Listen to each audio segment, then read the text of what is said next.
Welcome back to the Germano Media TV at Canifin layout here. Today's news on the current affairs at Germano Media TV at Canifin, the Gambia, source on the Standard newspaper on the 16th of February 2023. Our headlines of the news from the Standard newspaper says the Auditor General tells Finance and Public Account Committee private entities contracted to collect revenue in timber export. Air traffic controllers threatened to strike over allowances. Minister confirmed Dabo's appointment as GRTS DG rescinded. Government reacts to auditors' finding on security ports contract. According to the Standard newspaper, the Auditor General tells the National Assembly Finance and Public Accounting private entities contracted to collect revenue in the timber port export. According to the Standard newspaper by Tabora Boyang, the National Audit Office report on the financial dealings of the Gambia government for 2019 presented to the Parliamentary Committee yesterday highlighted issues such as revenue suppression of hours of contracts to private entities to collect public revenue without approval in the timber export trade. Presenting the findings before the Finance and Public Accounts Committee of the National Assembly, Auditor General Modu Sise said the auditor discovered that government had contracted two private agencies to coordinate exploitations of timber as well as collect revenue on behalf of the government, which shows the shipment of over 2,000 timbers containers outside the Gambia with no evidence of proceeds from such dealings deposited into the consolidated fund. CCA said the timber contract was entered into January 10, 2019 between the Ministry of Environment, Haji Baniko Sisoko, General Trading, Clearing and Forwarding, and Janjnar Procurement and Agency Services for the two private entities to serve as coordinators in the managing and exportation of wood from permit holders. These agents were required to facilitate the exportation of timber and collect fees of 3,600 per container from each export permit holder, and they shall remit their collections on a designated bank account as advised by the Ministry of Environment. In addition, the agents levied a fee of $900 for each container in respect for the cost of domestic and international logistics service. We were not provided with the correspondence from the Ministry of Finance granting approval to the Ministry of Environment to outsource the collection of government revenue to these private agents. Auditor General Cisse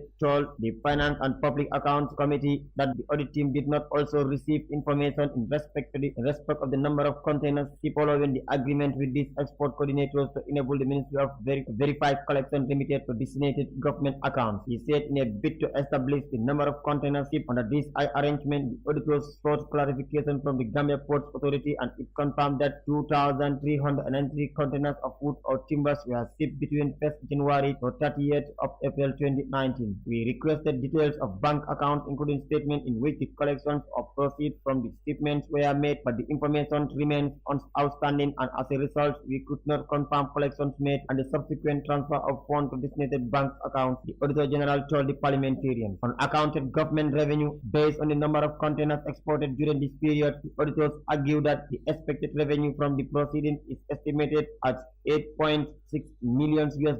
Wherever we could not confirm if the stated amounts were remitted to the relevant government account, as officials of the Ministry of Environment were only able to provide us with details of the designated bank account to which the revenues were lodged. There is no evidence of reconciliation between the Ministry of Environment and agents, and therefore we could not determine the amount deposited into the operated bank account. Unauthorized use of revenue for sale of timber, Auditor General Cisse also reported that the process of confiscated timber, which are considered extra budgetary funds, have been used without necessary approval in line with the Public Finance Act. We noted that proceeds amounting to $90,618,000 from the financial statement figures have been transferred to the BTL account and expenses were made from it. We further noted that expenditures amounting $108,669,000 were made from the proceeds received from the sales of timber in violations of Constitution and Public Finance Act. Unsupported payments of timber processed the governments of Senegal during the examination of payment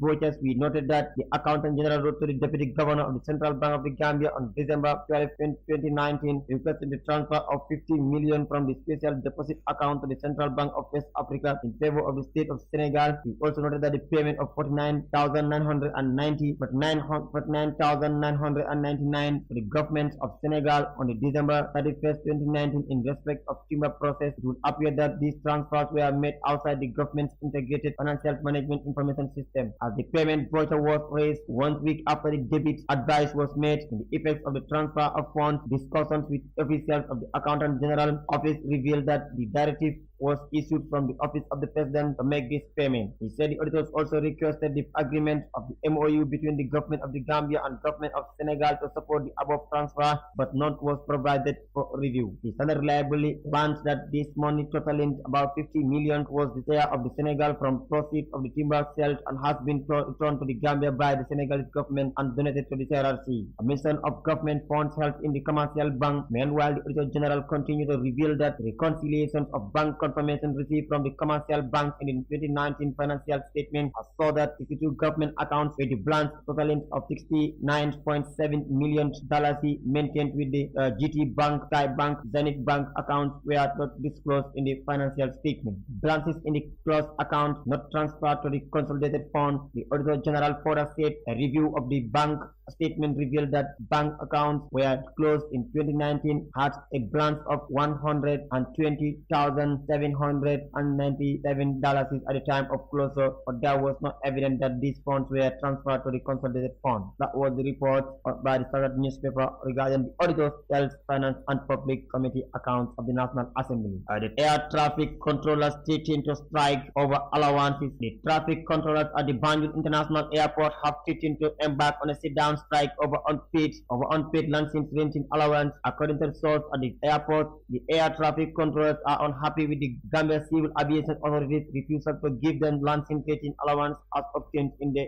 other airports. The Gambian controllers are the only ones who are not paid with license rating allowance, and they are the only controllers operating or controlling flights in the airspace without radar and other navigational aids to be able to separate flights safely, and if they go on strike, no flight will land or strike off in the Gambia. The source informed the Standard. The source added that the Gambia Civil Aviation Authority staff have also not benefited from the government 30% salary increment. The source alleged that the Gambia Civil Aviation Authority management continued to ignore technical issues while they were only focused on collecting the 20 from each passenger and even creating a new allowance for directors called pension allowance, which caused the rejection of the authority budget. The grievance staff were expected to meet the Gambia Civil Aviation Authority management yesterday to find the solution on the matter. The actions, the Standard contacted the Gambia Civil Aviation Authority Director General Pansu Boyang on Monday for the comments. He sent a message to say he was going to call back, but never he did. The Director General Boyang has not also responded to WhatsApp messages sent to him on the matter. However,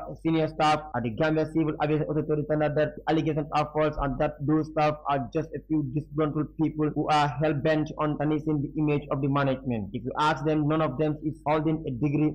They have just benefited from 2 or 3 months training, and they are calling themselves air traffic controllers. Who among them has gone for 6 months training? Who among them you can go for 2 weeks training, and when you are back, they will hire you and you will become a license holder? How can you pay every Tom, Dick and Harry renting allowance? What happens is that the former Director General was paying rental allowance, flight safety, airtel, control and engineer department. This is why I was against the decision, because I knew others would pick on it and start creating issues for the management. That was the report at the Gambia International Airport and the air traffic controllers threatening to strike over allowances. The minister confirmed the appointments of Davos as Director General of the GRTS recent. The Minister of Information has confirmed that the appointment of Abubakar Dabo as confirmed radio and television service Director General has been rescinded. Minister Lamin Queen Jame told the Standard yesterday the ministry has got a letter informing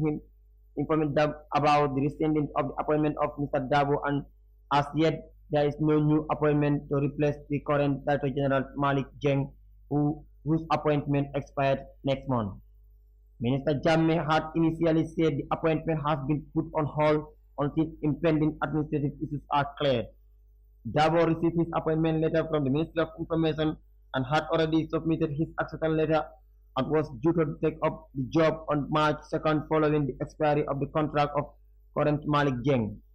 But hours after news of his appointment broke, he was called by the Permanent Secretary at the Ministry of Information that the Chief of Staff had directed that his letter be withdrawn. That was the issue at GRTS Radio and Television Service, the appointment of a new director and the expiry date of the current Director General.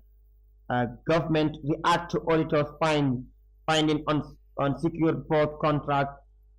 On the Standard newspaper, the Gambia government has issued a statement reacting to the findings of the National Audit Office detaining irregularities on the secure port contract. The NAO report that on the award of contract, the secure port of the administration and management of immigration security service and security service at the Banjul International Airport has revealed several irregularities in the contract and recommended for it to be reviewed. But in a statement signed by its spokesperson Ibrahim Sankare, the government said, for the record, the audit report on the secure report is not new.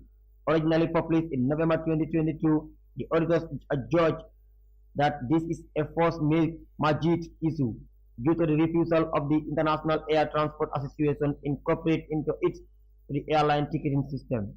The Parliamentary Finance and Public Account Committee discussed the major topics including a 9-month lapse in levy collection during the initial stage and the auditory assertions on the recovery of 164 million unjustifiable pay to the secure report. The Barrow government, as a pragmatic habitat of check and balance, took the FPAC recommendation seriously by establishing a task force to investigate and renegotiate the terms and conditions of the secure report contract and engage the IATA to include the levy into air tickets. The statement added without delay, the government simultaneously engaged the Attorney General for appropriate action regarding this issue, and the Justice Minister is of the opinion that the contract may breach or be in conflict and with another contract. In fact, the Gambia is not the only country implementing the security port service. Countries like Senegal are also using secure port. According to the statement, the Barrow government remains firmly committed to transparency in public and finance management and deserves recommendation for creating an enabling environment for accountability. Thanks for the PFM reforms on governance, risk management, and internal control process across ministries, departments, and agencies. Institutions are also allowed to operate freely in accordance with their respective mandates. It is visible in the activities of FPACA, the FPAC internal audit, the National Audit Office, and the Gambia Public Procurement Authority. Furthermore, the digitalization on the government payment systems and platforms allowed easier revenue collection. This exercise is accompanied by legislative process such as the enactment of the Public-Private Partnership State on Enterprise and the Anti-Corruption Bill that demonstrate government's strong commitment to fight bad governance and corruption. Crucially, the Ministry of Finance and Economic Affairs has enhanced resource mobilization and cleared the backlog of unaudited government accounts. The retrospectively, the Barrow Administration Institute, the Journey Commission, and fully implemented its recommendation, albeit with challenges of the current democratic dispensation guaranteeing justice. Finally, the current public expenditure and financial assessment shows a significant improvement by the Gambia government, which was recognized by the U.S. government approval of the Millennium Challenge Corporation funding for the country. These indices are more reflective and certainly more objective than the Transparency International perceptions measures of corruption, which seldom recognize government effort in it concluded. Those were our news today at Jamano Media TV at Canifint here, and our source of information on news is the Standard newspaper. So if you are just listening and watching, this is your presenter Adam Anjai for Jamano Media TV. Thanks you for watching Jamano News for every day on our television here. Thank you once again.